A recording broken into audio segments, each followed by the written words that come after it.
আব্বা, ও আব্বা, আব্বারু। কি হে, তুই তোর বাবুক ডাকিচ্ছু না তোর গার্লফ্রেন্ডক ডাকিচ্ছু? এমকে শুনো, তোমার সাথে ইম্পর্টেন্ট কথা আছে। তা নুই তো ক, কি কবু ক শুনি।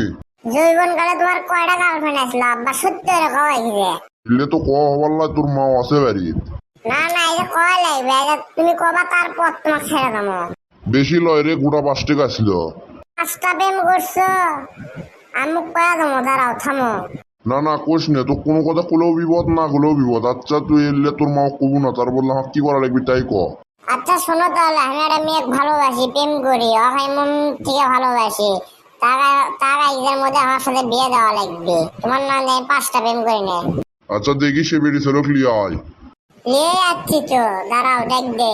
আয় মনে হয় এমকে আসো তো। আসসালামু আলাইকুম বাবা, কেমন আছেন আপনি?